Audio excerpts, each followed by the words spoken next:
Okay, I think we're live. Bismillah, alhamdulillahi rabbil alameen, wa salatu wa salam ala rasulillah. Assalamu alaikum wa rahmatullahi wa barakatuh. Welcome to the Muslim Morning Podcast. I'm your host, Ismail Howell.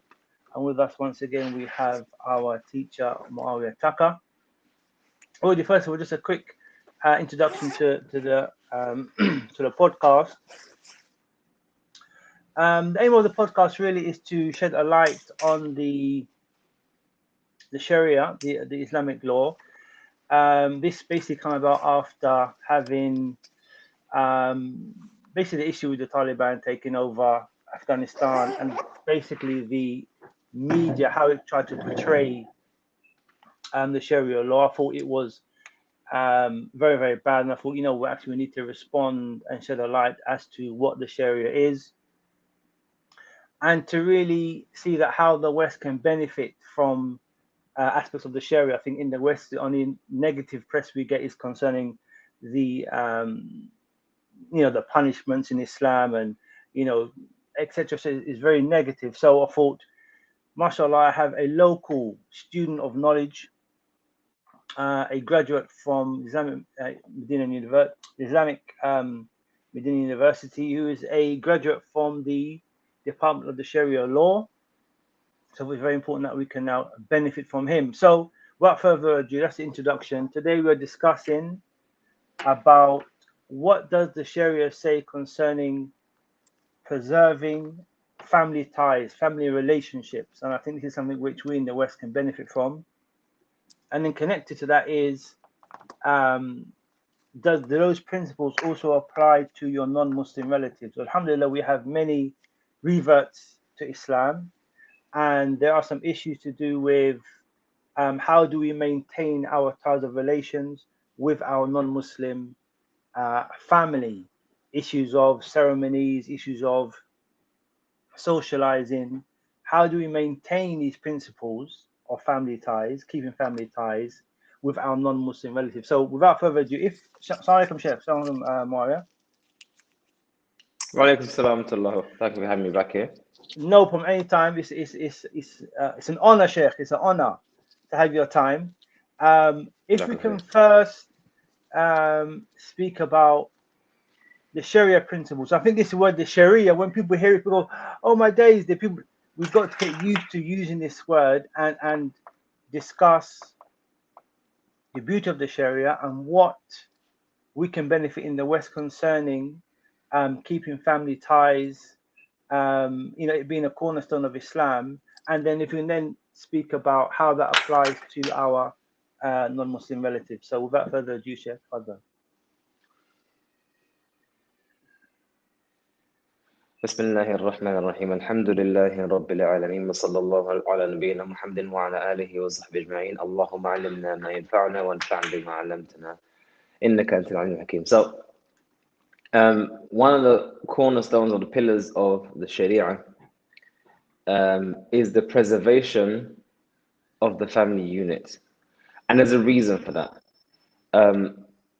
The structure of society in Islam is, you could say, I would say bottom up, as in it's not like we have like the government and underneath the government you have the people underneath it and so on and so forth. It's actually the opposite way around. It's from the bottom, strengthening up, have a strong firm foundation, strengthening up the society up to the top. So it's not the case whereby we need to have a strong government to have everything work well. Actually, we need to have a strong family unit that supports each other. Each individual family support the collective family, and that collective family supports the nation state, and the nation state supports leadership. So it's something which is bottom going upwards. So therefore, if you was to weaken that foundation, it will weaken essentially the structure, the government structure. Whereas you can almost see that the approach in I guess in the Western environment is a bit different. Is a little bit different as it relates to I guess you could say behavior and structure. So a lot of the legal principles and rules in Islam are very family orientated, very family orientated. So let me give an example.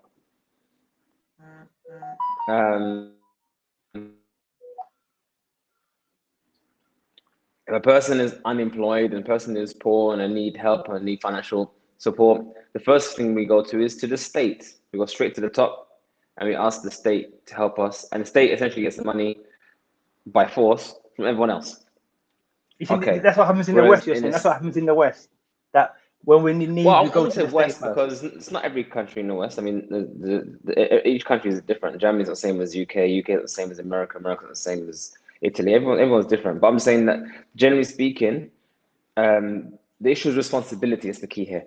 Where does responsibility lie for individuals?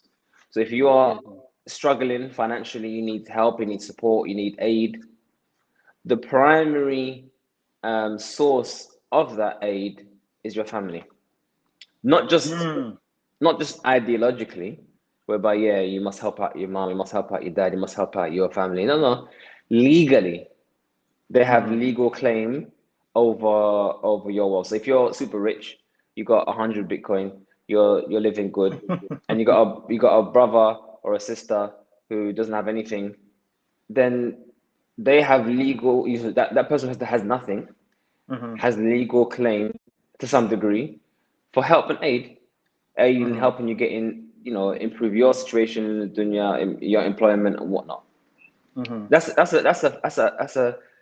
just one of many examples where the family is important to maintain and keep. And this is one of the things I think if you notice, when it comes to, as you mentioned just earlier on about the issue of living with family in the West, especially if you're a revert, this is one of the easiest situations to realize the difference between the Islamic ideology of society and families and over here. When you see Muslims migrating from their native lands, where be it India, Pakistan, Bangladesh, Algeria, Morocco, whatnot, and then their children are grown and raised here, but their parents were raised there.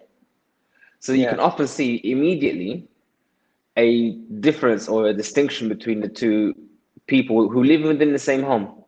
And this distinction comes specifically with regards to the family. You might find those who are born and raised in Muslim lands, they often send back money, they often help their family back home, even visit second cousin, third cousin, uncle far away, they're still sending money to help out the village.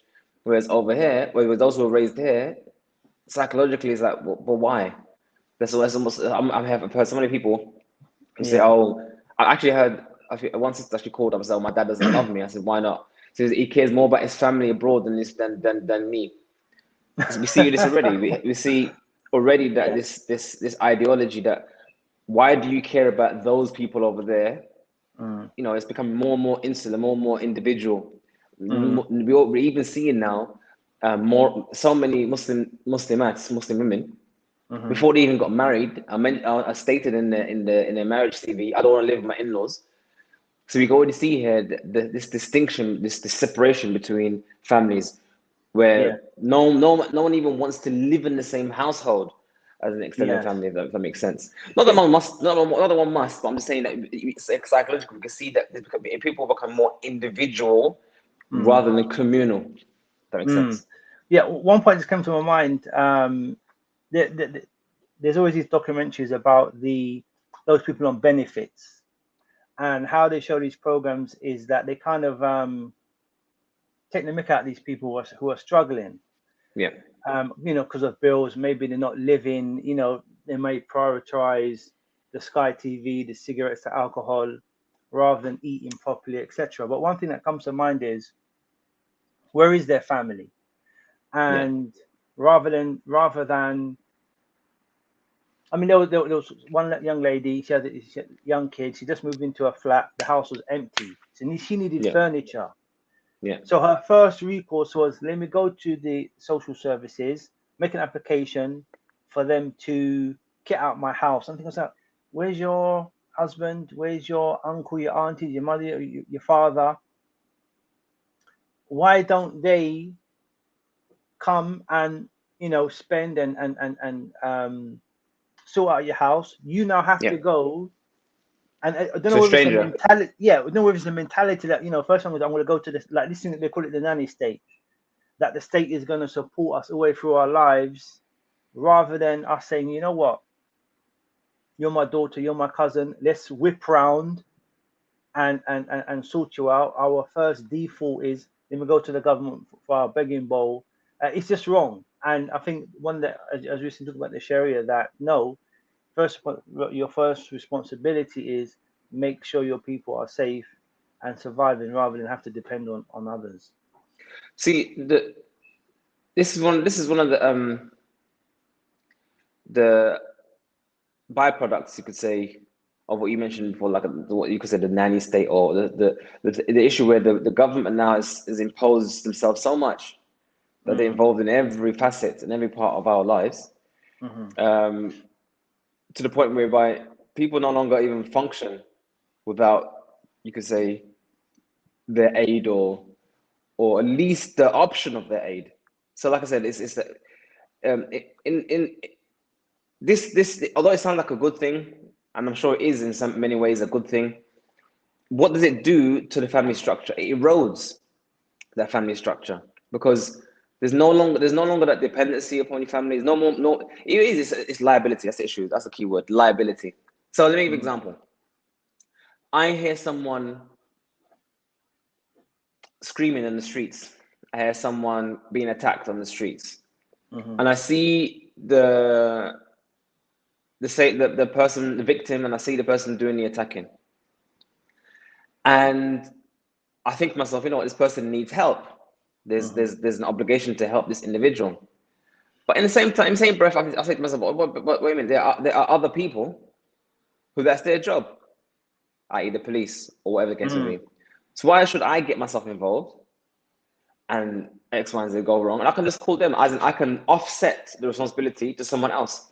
And I remember seeing this firsthand. And I think this actually was shocking to me at the time.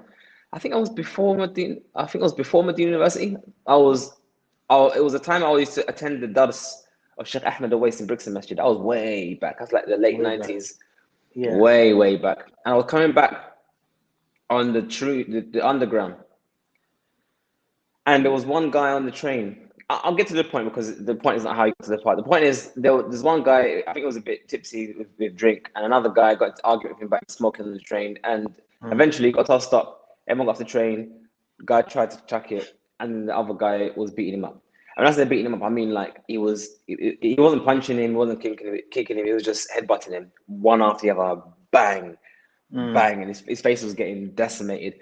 Now, this was the last stop of the train, and we were on the first carriage, which means that every single individual on that train, every single person on that train was passing by this thing. It wasn't like he was near the middle or near the end. Literally, the train stopped, the first carriage right next to the exit. These guys were fighting, and everyone was getting off the train. And I stood there, because I was only young at the time. I stood there watching these two grown men, like double my size, fighting. Yeah. And everyone just walked by. Not a single person said stop it, not even verbally, stop it. No one stood there to even to take note as a witness, nothing. Not one thing at all. Even to the point when one time the guy was fighting, and the two of them, as they're rolling around, one of the people, he just kind of pushed him off and then continued walking. But why? You have to ask yourself, why? How did we get to that stage where two people are aggressively fighting? One person is clearly losing the fight, and no one's interested, because it's not my responsibility. Now, contrast that to Islam. Man ra'a minkum munkaran falyughayyirhu biyadihi. Whoever amongst you sees an evil, change it with his hand. He never said whoever from amongst the police sees evil, change it with his hand. Whoever amongst you with weaponry, change it with his hand. Is whoever amongst you who has the ability to do something, do something. So you see the democratization, you can say, almost, if that's the right word, of responsibility is there. Everyone is responsible if you have the ability. And now contrast that same scenario, two men fighting, to how it was in Saudi Arabia. I was in Saudi Arabia. It was towards where the Saudi Sabco, I think it was, I can't forget the name of it, where they get the bus from Mecca to Medina, or Medina to Mecca. It was in Medina. And kick off between one Sudanese guy and another Egyptian guy. As soon as the fight began, the whole dunya qamat. the whole world come together To and stop jumped it. right in the middle of that, to the point where I didn't even see the two people fighting anymore. There's so many people around them stopping the Yes. fight. Yes. You see the contrast? Yeah. Yeah. Over here, not my business. It's Yeah. it's it's them. Yeah. Over I here, mean, it's all our business. yeah. I mean, this is a common thing that non-Muslims say when they go to Dubai or Qatar or the Middle East. They say it's safe.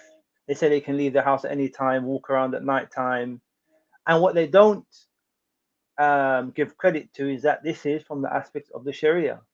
Yeah. That because of the laws, they might say strict laws, or because of the responsibility of you've got, if you see an evil, you should try and change it, you try and stop it. Obviously, don't put your life at risk, but there's an obligation upon you as a Muslim to intervene to make sure that people are safe. Yeah. But this is from aspects of the Sharia. Although they will credit it's so safe, they won't say, oh, you know what, these Muslim countries where they've got some Islamic law is quite safe. They kind of missed that point. And this is obviously one of the point of the conversation. So you know what, you have to give credit where credit is due, instead of just blaming the Sharia for X, Y, Z. Anyway, carry on, Sheikh. I mean, I think in a slight defense to those non-Muslims who don't make the connection, I think I'm guessing, and this is just a guess. I mean, I'm sure there are plenty of non-Muslims who deliberately try and ignore it, but maybe one of the reasons why the connection is not made is because at the government level the connection is not made, meaning that it's not verbally and openly said this is the Sharia that we are implementing. It's not like no one's waving that flag. It's like this is the law. Yes. That's the law of the land. Not that this is the law of Islam or the law. You know what I'm saying? It's not the same. Yeah. It's not the same thing. Anyway, back to the point. We're talking about the issue of family. So if back to the issue of family, is that now that we just give an example, a glimpse of this. You could say this communal responsibility. That's probably the best way to put it. Communal responsibility. We've already seen here an example of this communal responsibility where we are all as a community responsible for each other's actions. That responsibility amplifies within the family structure. That the community amplifies within the family structure, whereby we now have a hierarchy or a system of liabilities where the ties of these liabilities are along family lines. So, for example, if someone was to accidentally kill someone, and there needs to now be compensation for that mistake, whatever happened, where does that compensation come from? From the individual or from the family? Same thing with regards to the issue of debts. There's so many things that can be said. Once you have exhausted your own resources and you are unable to fulfill the liabilities that you have with others, where does it now go to? It goes to family. I mean, I even remember someone said to me, someone called me up and said that they have a cousin in Somalia that killed someone by accident, and now the whole family doing a whip round. So they're wondering, can they give some of their money to their family? Can they give it as zakah? But what was interesting is that this person was not living in Somalia. Yes. But it was still their family. And they were contacting their family globally to do a whip round of money to compensate for the loss of this other person's family. You see that? So this has transcended borders now. Because who cares about borders? He's my family, and I am responsible at some level for him and his actions. Whether his actions are justified or not, whether it's good or bad, the issue is the liability lies on us. And it wasn't a question of am I liable anymore? Because this person, I think they were from Somalia and then they moved to that place, so they still had that in them. That this is my cousin. I need to support them. So we see this very important structure here within the Islamic system. What's the word I'm looking for? What institutes a family? Like I remember listening to some lecture that you should know basically your your great grandfather twice removed. Like it's not a case of just you and your mother and your father and your siblings. Basically, a family it could be your tribe, it could be your, because when we talk about lineage, how they trace back the Protestant lineage, they know how far their tribe is connected. but we only know Yep. our insular family. What kind of constitutes the family in Islam? Yeah. So as a simple answer to that, we just refer to the Sunnah. And there was one of the Sahabi, one of the companions of the Messenger of Allah sallallahu alaihi wasallam, who came to the Messenger of Allah and said, "Ya O Messenger of Allah, I have some money. I want to give a sadaqah. What should I do with it?" So he was asking for guidance on how to maximize his reward from his money. And he said, "Ij'alhu fi aqaribik." Put it, give it to your qareeb. Now, qareeb in Arabic literally means close. But when he refers to family, it refers to those relatives that have a connection with you, like you could say, qareeb. So you can see there's a connection between the word qareeb meaning close, proximity, yeah, and also the fact that this family member is from the aqriba, from the close relatives. So the narrator of the hadith stated that this Sahabi gave that sadaqah to X person who was essentially, I think, either his uncle or cousin 5 times removed, as in dad, granddad, great granddad, great great granddad, great great great granddad. From that chain, he gave to his relative who was still considered qareeb. 5 generations, an uncle of the 5 generations is seen as a close relative. Yeah. Subhanallah. See I mean, just the fact that you paused there and me paused there, it makes us realize we're so broken here in the West as Muslims. Miskeen. I mean, this is a concept that we don't have in the West, is that we are broken. We don't. I mean, we talk about ourselves. You know how is okay. You might see your auntie, you might see your cousin, but they're considered to be far away. Yes, but in Islam, you're talking about 5 generations. You should still know who that's still your close relative. Not only know them, but know their hal, know the situation. As he knew that they needed money. 5 generations down, uncle, you got to know that. How are they doing? Then you can understand the support structure, that if you've got that big tribe now, because now you talk about a tribe. Yes. Now we're developing a conversation. Now we're touching upon even issues of the marriage. Now people, brothers and sisters, getting married, and how do they even view that marriage? I mean, think about it. If your mindset recognizes the family unit, the importance of the family unit, the strength that comes with that unit, yes, that will change the whole dynamics of marriage. That means all these ideas of having 1 or 2 kids is nonsense. That doesn't make sense. How can you strengthen your tribe and give support to each other if you only have a few people? You literally, it's like saying, I want to go play Premiership League, but I'm only going to have 5 players on the pitch. Why would you do that? Why would you do that? So you can see here that if your primary support structure is your family, yes, how else do you support each other except with numbers?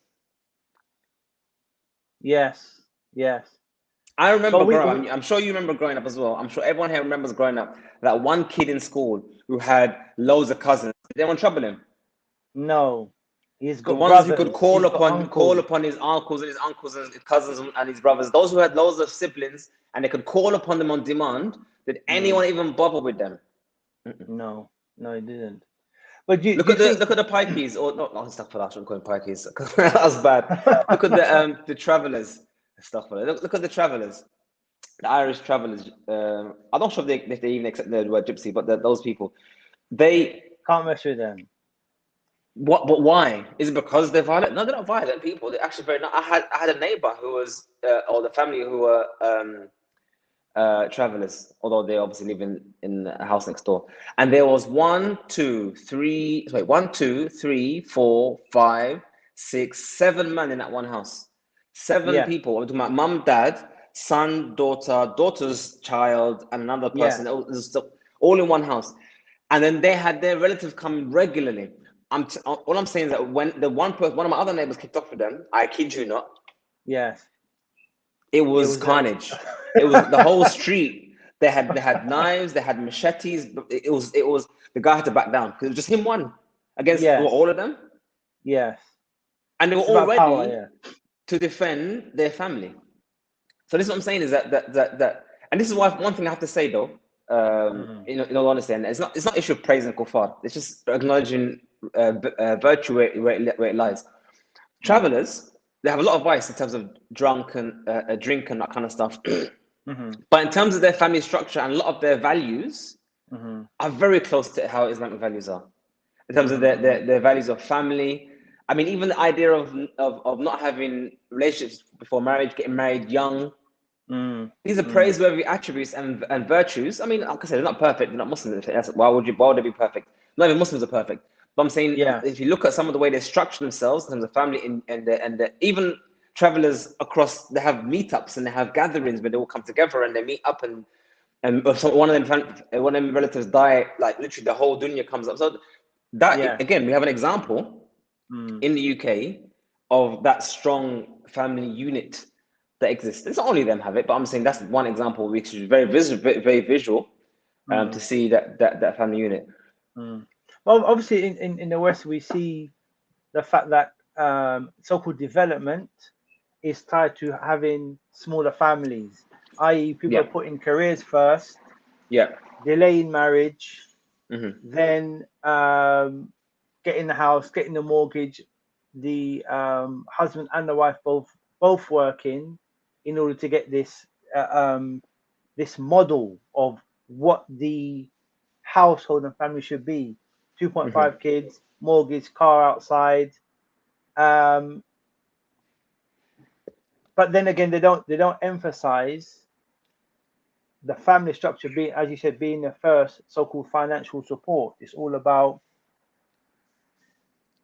what can you say? It's all about this image that we have, and what we're doing. We've lost the family now.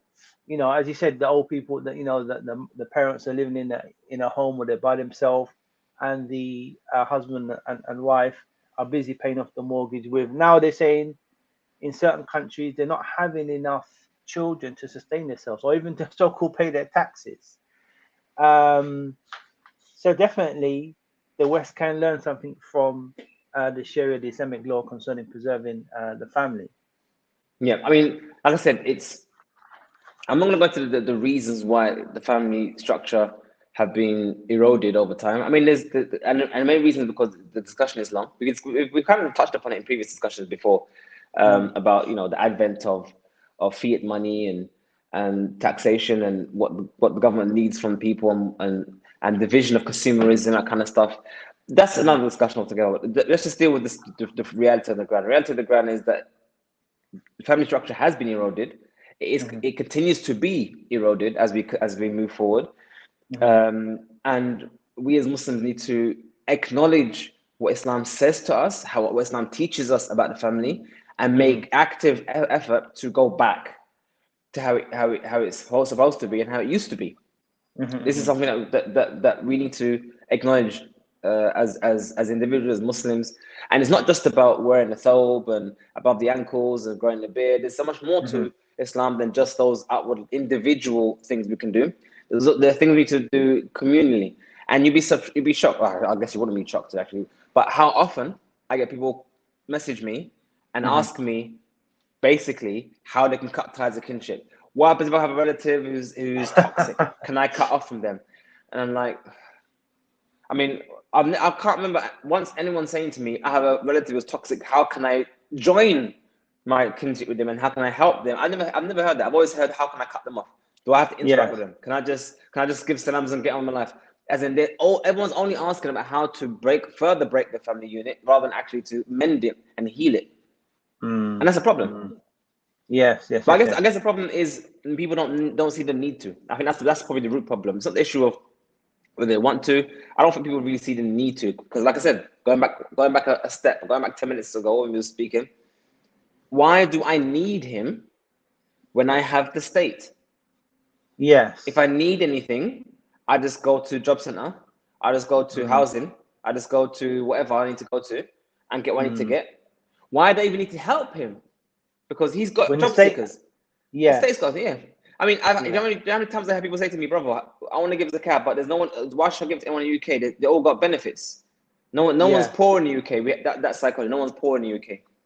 See, it's already there. We can't ignore that reality. That as much as we like free money from the government, it comes at a cost. It comes at a But cost. do you think the state is not in a position to reverse the trend, i.e., tell people to have bigger families? It just sounds crazy that the kind of the moral line. Okay, listen, because the reality is the government got no money. The reality is they're going to cut what do you call it, their new income support, or whether it's family credit, by £20 because of COVID. Because there's no moral structure within the government, or no one takes moral advice from the government. I mean, they can't tell people that really we need to start building the family structure again. People need to be a bit more independent and not rely on the government so much. We don't have no money, but they will never say that, I presume. I mean, no one can really tell the future of such a massive scenario situation, because there's so many pieces of the puzzle to factor in. But what I would say though is, I feel that, I mean, I'm talking about the Muslims in the UK and even the non-Muslims in the UK. I reckon it needs to become a lot worse before it can get better. As in, people won't see the need to do anything better, generally speaking. I mean, unless told and they believe, but no one will see the need to do any better until it gets far worse than what it is. Does it make sense? It's like a person who's alcoholic or drug addict. You might not even see the need to stop his addiction until maybe, like the classic case. The guy's alcoholic. Only when he accidentally kills someone in a drunk driving incident, where he sees a need to get his addiction under control. So sometimes people might need something drastic to happen. And I guess on an individual level, people might see that, individually might see that. But I think on a national level, things need to get a lot worse than it is. So as a scenario, as an example, I'm not saying this will happen. I'm not even predicting it will happen. I'm just saying as a scenario in the head. Imagine the government just said, we're bankrupt. Yes. We can't print any more money. As in, you said a minute ago, government has no money. The government has never had money. Money that it gets is through loans, through printing. And again, that's another discussion about how governments function, but they don't have money anyway. They print money through bonds and central bank printing, and then they use that. But then now they're going to say that we can't do it anymore. That's it. We're insolvent. We're finished. Our debt to GDP is exceeded 150%. We're finished. We're bankrupt. We're done. So that's it. Everything's shut off. Lock off. Done. In that scenario, there'll be carnage. When I say be carnage, there'll be loads of people who have cut off from their relatives, cut off from their family, cut off from their ex-husbands, cut off from their ex-wife, cut off from their mothers, cut off from their fathers, sisters. Everyone who preferred the individual life, because they always got support from the family, from the government, now need that support for their own livelihood, and they're gonna have to figure it out somehow. They might figure it out in the right way by trying to mend the ties, or who knows. I don't know what will happen, but as long as we have alternatives to a family, when I say alternatives, I don't mean good alternatives, I just mean alternatives. As long as you have alternatives to the family structure, I don't see necessarily a need to change. And this is for the non-Muslim.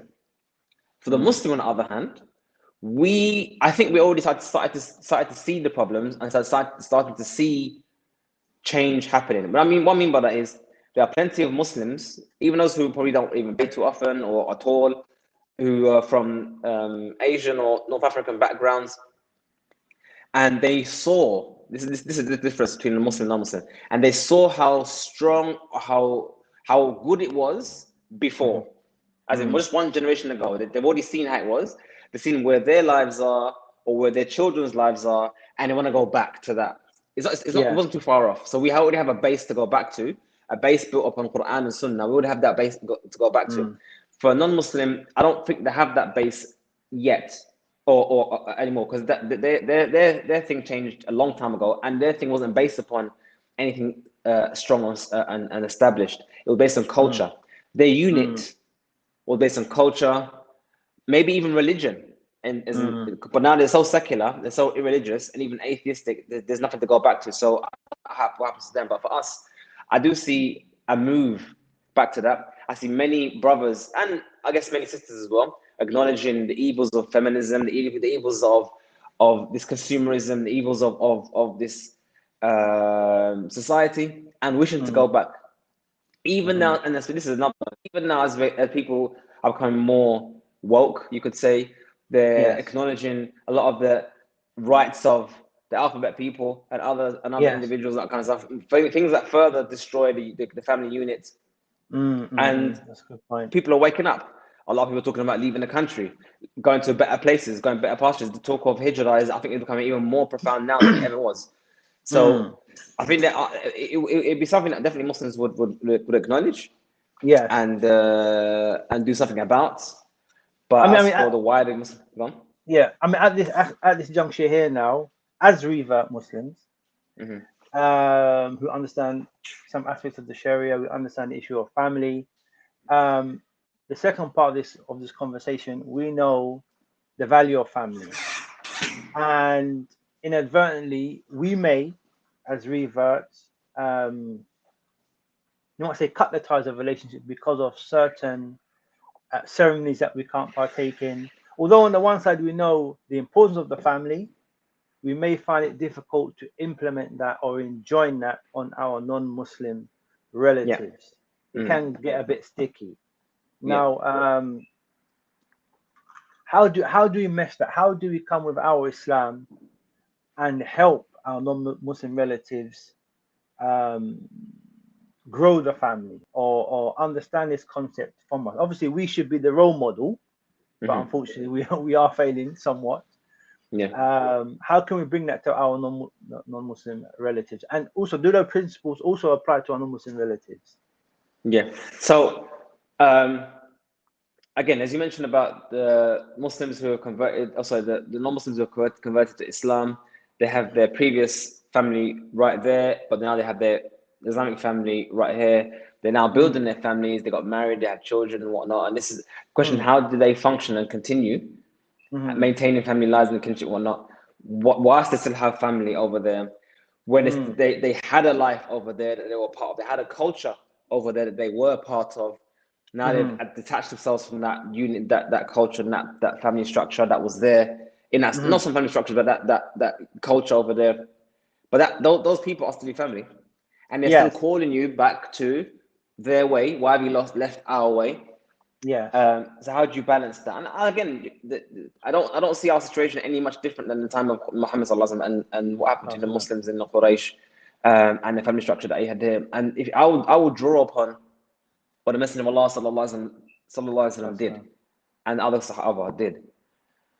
So we have competing ideologies right here. We have Islam and the other, whatever the other is. We have Islam and the other. And no one really, and let's be honest, most people on planet Earth are selfish. They are self-orientated. And it's not a bad thing. I'm saying this is just a thing. I'm not criticizing someone for being selfish. There's nothing wrong with being selfish in its right place. But that's just the reality of human beings. We're out for self-preservation. And part of self-preservation is staying with the herd. As in a sheep won't go off on his own when all the other sheep are going one direction, because on his own there are wolves. Now, if one sheep has gone off on his own and he's calling other sheep from the herd to come and join him, they're thinking to themselves, wait, why would I go and join my man out there who's got no support, no help, and basically surrounded by wolves? Which is essentially, if you ironically think about it, what every convert does, every revert does, they essentially leave the herd and they go off. Now, some people leave the herd and are on their own, at least for a while, until they find their own new flock to join. And some leave the herd and join another flock, whatever the case may be. But the point is, they've left one to go to the other. Now, how do you call your other? Sorry to cut you. Is that is that a subconscious leaving or is that a purposeful leaving? Like, I can't stay with my tribe, my cone, my people, and I have to move over there? Or is it, sometimes it be based on zeal, based on a bit too much zeal? Like, you know what? These are my people now. I'm not here anymore. And Yeah. people, maybe we become something. Maybe we adopt another culture. Could be adopt, we become Arab, we become Pakistani, we become other than who we were, but in an extreme fashion. I mean, that I would put in a category of, but I guess you could say behavior, that the way in which the individual behaves as he leaves the flock, and how he processes that information, processes that new lifestyle. So, for example, myself, I'm generally, I won't say extreme, but I guess some will call it extreme. I'm generally all in kind of person. If I see something is correct, I'm all in. And Yes. I'll literally, throw whatever I had out before and get a big bag of whatever's coming next. Yes. So for me, when I became Muslim, I was literally the same way. Whatever I was before, pack it into a black bag and dash it in the bin, and I'm now in the next life. But I'm serious. But Yes. that was my coping mechanism. How do I? I mean, I just said to myself, what I was upon was false. I just said to myself, what I'm going towards is true. So why would I still carry any of that with me? That was just my mentality. Just get rid of it. Whatever it was, get rid of it. If it's any good, I would find it over there. Does it make sense? As in, if there's any good over there that I had, I would find some of that over there. Yes. That was my mentality. Yes. But that's not necessarily everyone. But I mean, the issue of family. If you wanted to invite your family over Yes. to your side where you've just come, you got to think in the same way of sheep. And no one should take this as an example of take this as an insult, calling people sheep. It's not an insult. It's just nature. The nature of human beings are communal, and sheep are communal.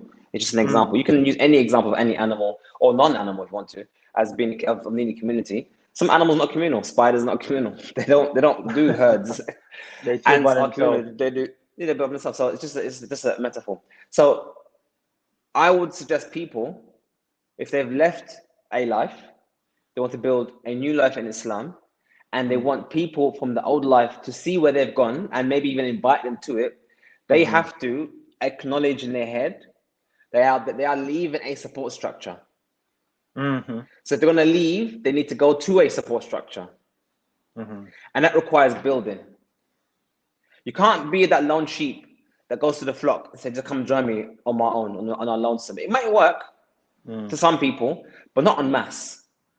And again, we see that at the time, Messenger of Allah, the Messenger of Allah, sallallahu, the one who the Quraysh called Al-Amin, the trustworthy one. I don't know if there's anyone more trustworthy at that time than he was to them. But yet when he told them on the Mount Safa that if an enemy was coming to attack you, would you believe it? Of course we believe you are Amin. And he told them that he's a messenger of Allah, warning them of their punishment if they don't listen. What did they do? They looked at their flock. This is what we have, and this is what you have. Yes. Where? I'm not interested. The poor people with you. Yeah, you take the poor people with you. Only when his flock became larger than their flock, what happened? يَدْخُلُونَ فِي دِينِ اللَّهِ أَفْوَاجًا. They entered the religion of Allah in droves. Again, it's human nature. The Quraysh were waiting. They even said, if he takes over Mecca, then I'll join. As in, they were waiting for the flock to be on his end to be larger. Once that happens, ahlan sahlan, I don't mind. I'll become Muslim all day long. I'll follow Muhammad. I'll fight for him. Blah blah blah. We'll do that. Yes. But whilst Quraysh is still the main man, whilst the capital of that region is still Quraysh, and people, and the leaders are who they are, we're staying inna wajadna aba'ana ala ummah. Very found our forefathers on our way. We're going to stay like that. So that psychology is at play for a vast majority of people. People don't want to acknowledge it, because the reason why people don't want to acknowledge it sometimes is because it makes them feel sometimes shallow, that they're only following because of others. But that's just how human beings are. And let's be frank here. Even if you're Salafi, it's the same thing. People think, oh, because we're Salafi, we're Quran Sunnah, we're different. No. You're still human. You're Salafi, but you're human. Yeah. I saw the same thing I was in Medina. I saw issues happening where the vast majority of brothers were on falsehood, manifest falsehood. Scholars even said it was falsehood, but because the majority were that way, no one wants to budge. No one wanted to say anything. Even to the point where they said to me in my face, but the brothers, how can I go against the brothers? Bro, I mean, it's just a fact. It's just human being. Not everyone wants to leave the herd. So when it comes to dealing with family, and this is very important. This is a very important part to get to, because we're almost like 15 minutes left of the talk. This is a very important part to understand. When it comes to dealing with family and negotiating with family, it's harder to negotiate your situation, your position, when you're in a position of weakness. When it comes to Christmas and blah blah blah, come to this event, come to that event. Yes, you're dealing with you one are saying no to all of these people, 10, 15, 20 people. You're in a position of weakness, and you will feel that. Only iman and taqwa would help you maintain that lonesome situation. But as long as you're in a situation, you're in a situation of weakness. And the only way for you individually in your qalb to manage that and reinforce that is to build your support structure. One way that can happen is with family. When you now become two, now become with kids, 3, 4, 5, and now you're not just one person, you're part of a nation, you're part of a little tribe. You could say no, because you feel you got a bit more balance in your chest, isn't it? You got more. Yes, you got your own tribe. You're independent. You got your own tribe, and now you can invite them. So we're having an Eid gathering. You come to our event, and you start seeing. And when the thing is, when that happens, I'll tell you this one thing, by the way. When that happens, you actually will see, number one, the relationship between your non-Muslim family change dramatically. Because the dynamics will change with them individually. They won't see themselves as being the dominant, inviting the subordinate to their thing. They are now the subordinate in your domain. They will feel that in their way, and only very few of them will still insist on having their drink and whatnot. But when they're in your circle, they won't even ask. Just go to Malaysia, or go to all these other countries where the Muslim are dominant. Do the kuffar push their chest around like they own everything? No, they've managed themselves. Because they're not in their domain anymore. Even kuffar, when I was in Saudi, that were there, I remember going to the consulate. They only big up their chest in their compound. When they feel safe in their compound. As soon as they branch out, they manage themselves. But they respect the law, they respect the culture. They won't say anything. They might feel it, but they won't say anything. But on one point is that when they're in that scenario, when in that environment, they become more susceptible to da'wah. They become more understanding to your position. Everything changes. I'm saying my point is that you are the lone sheep, the individual who's taken on this strange religion. You've changed your clothes, you changed your name. You're a stranger. You've moved out of the tribe, out of the normal culture that we're used to, and now you come with something new. That obviously caused some distance, some distance between your original tribe, your original culture. People might see, oh, you're trying to become Arab or Pakistani or whatever, but no, we're Muslim now. We've got different manners, different morals, etc., etc. But we still love our family. We still have a connection with your auntie and your uncle and your cousin, whatever. We need ways to obviously bring them over to Islam is the priority, but also is an obligation under the Sharia to maintain those ties as your home, as your people. The same reasons, to be financially secure, to spread Islam. Well, I mean, the issue with the financial security and not this is a bit different now when it comes to non-Muslim relatives, because they don't share that same view as you. as being a financial support. I mean, not necessarily. I mean, they might do.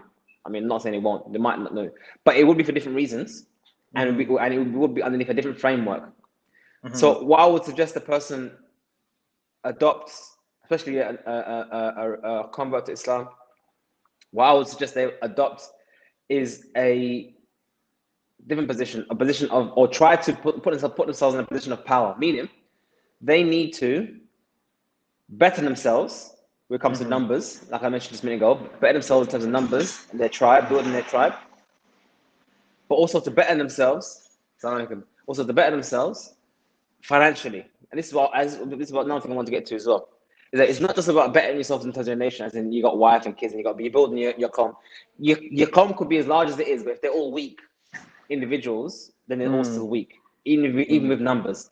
It's better with numbers, but fundamentally still weak. You could but if you are in larger number and economically strong and supportive, then you have a different dynamic going on. So, for example, you're from this family.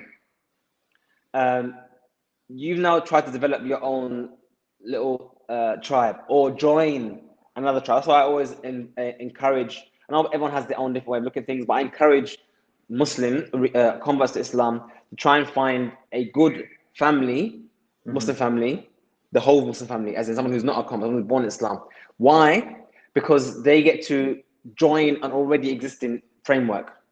Whereas if a revert marries another revert, then they essentially they're starting from a lower position of support and strength, where there's one individual joining one individual and they have to struggle to get stronger. Whereas if one individual joins another qabila, another tribe, he's then they've already leapfrogged a few steps forward in terms of developing themselves. It doesn't mean you shouldn't marry another revert.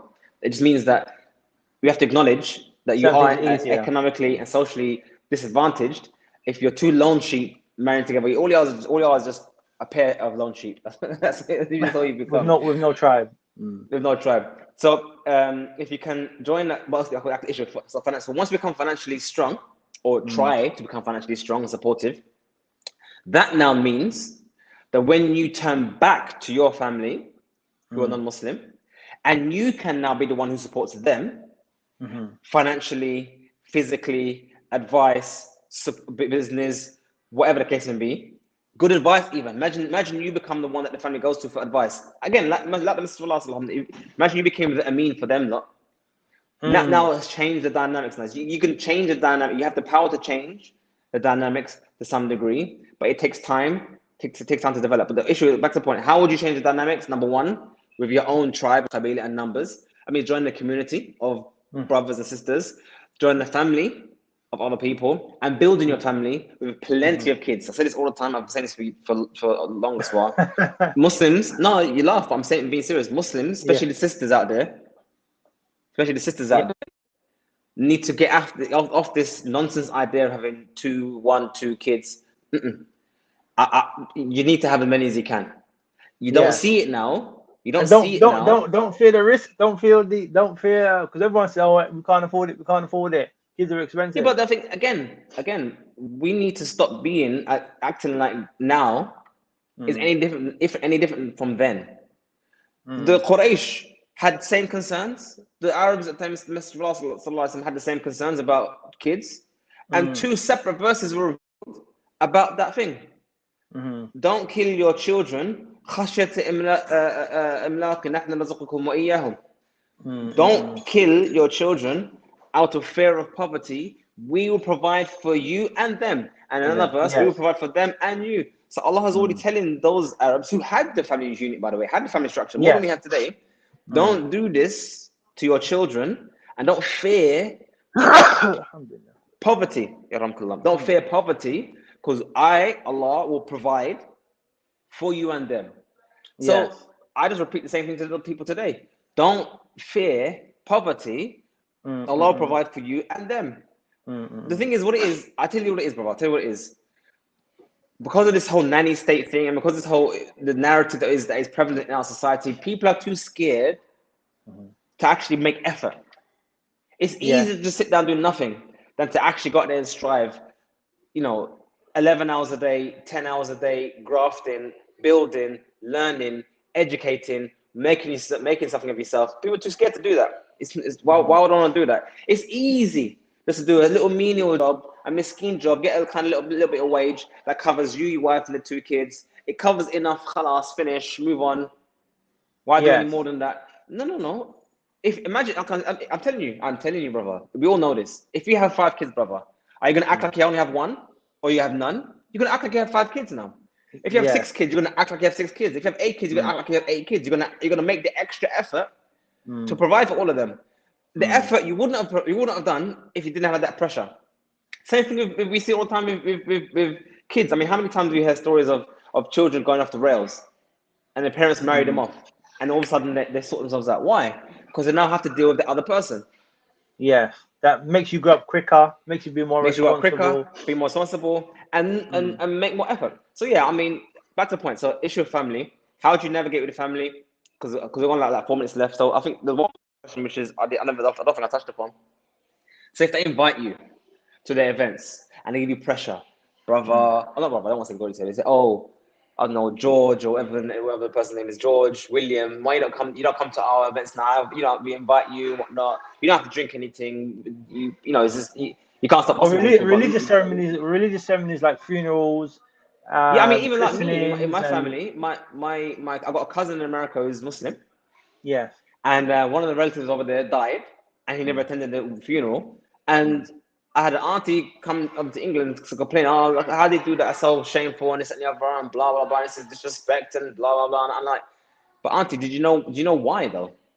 I have to Can you explain to explain her. why? Explain why the issue of why Muslims It's cannot participate in these events?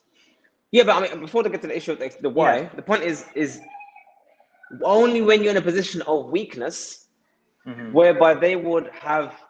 So, I mean, when I say weakness, I don't mean physically necessarily the family and the financial weakness. I'm also including the mental weakness. And let no one be offended by this. I'm talking about, but it is what it is. Mental weakness. Basically, in Arabic, it's called inhizamiyya. Inhizamiyya or defeatism. Feel that you must make someone else happy in Yes. order to be validated or to you to be happy.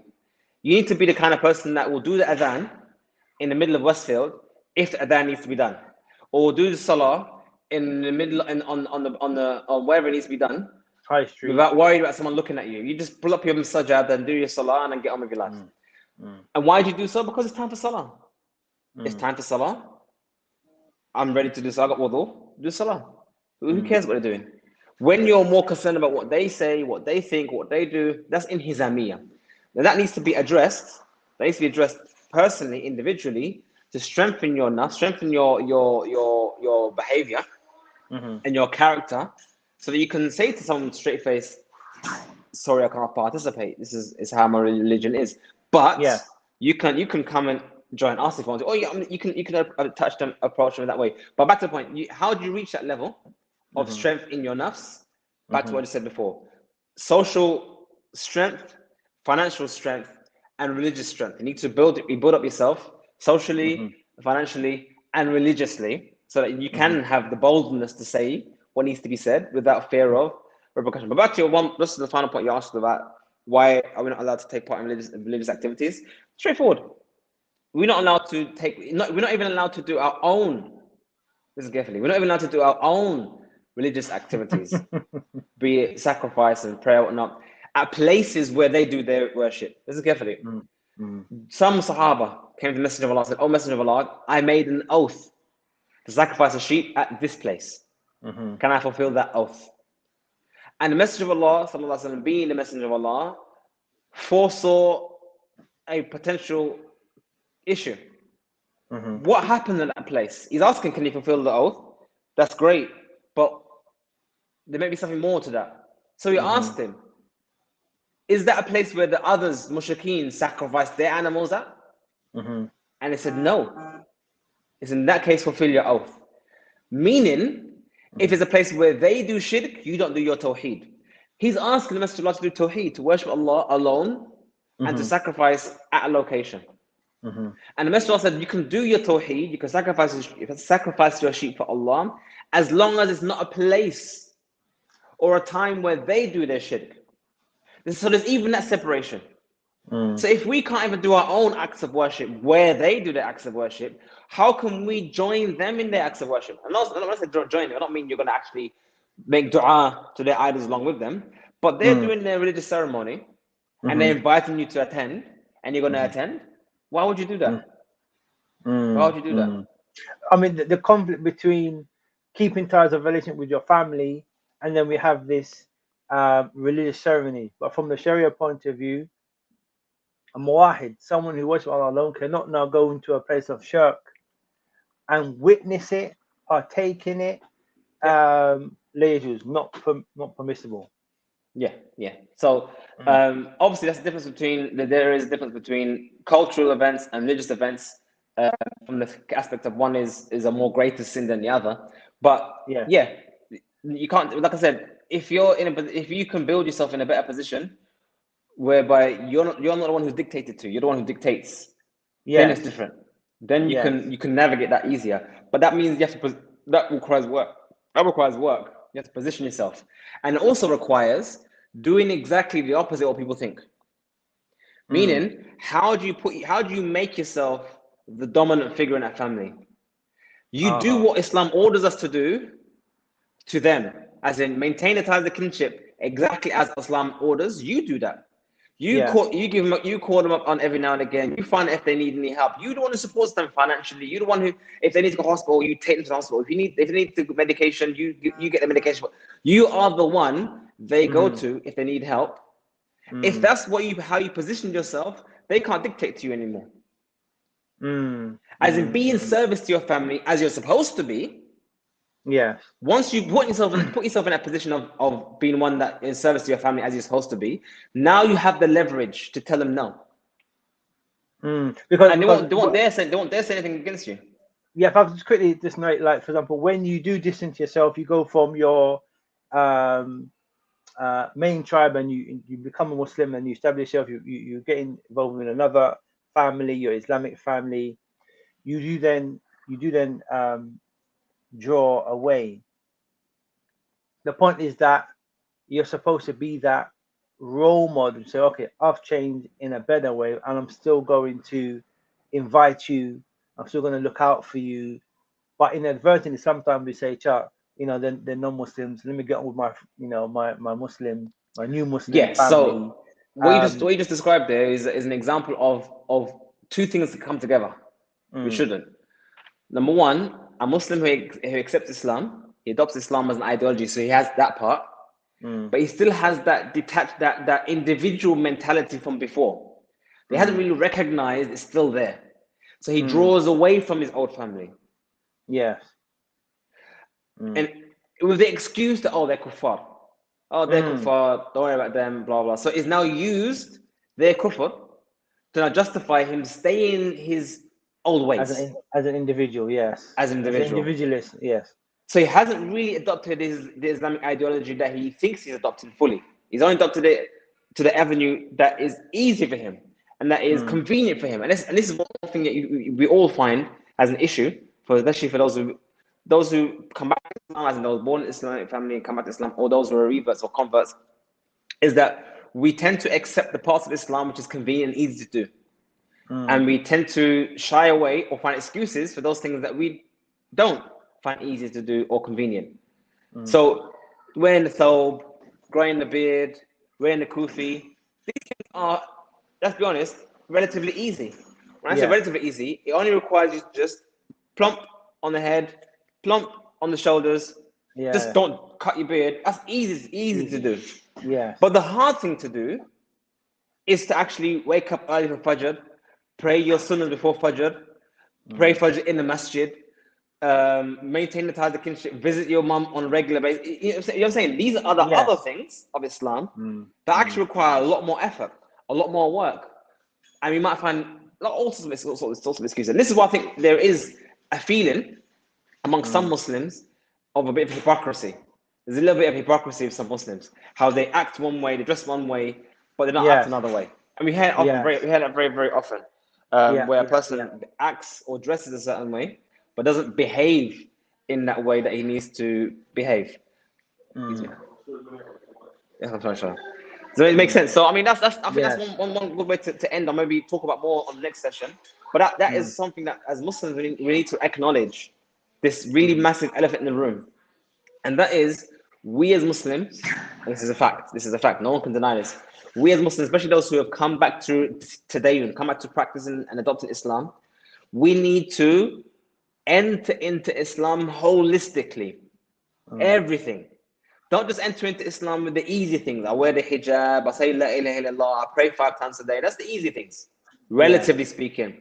How about the other things that we have, the deep-rooted psychological, cultural things we need to remove and address? It's easy to change clothing, but it's harder to change behavior.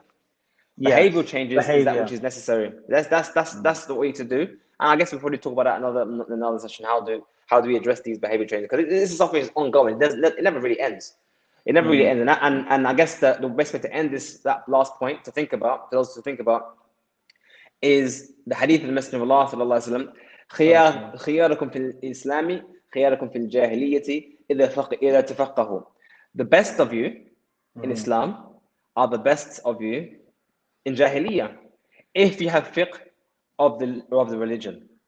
And we can expand upon that probably more later on. I don't want to take more time, but that's it. One more time. The best of you in Islam were the best of you in Jahiliyyah, before Islam, if you have fiqh of the religion. So everyone can think about what that means, and maybe next time we can discuss that a bit more future. Excellent. Jazakallah khairan, Sheikh, for that beautiful advice. I hope people benefited. Leave your comments below and we'll try and get back to you. We'll be back again next Saturday again at 9 a.m. I've got an idea what we're going to talk about. It's going to be a hot topic, but I'll announce it to you guys in the week. But once again, Jazakallah khairan for your time, Sheikh Muawiyah, and inshallah we'll see you again next week, next Saturday at 9 a.m. Assalamu alaikum wa rahmatullahi wa barakatuhu. Wa alaikum assalam wa rahmatullahi wa barakatuhu.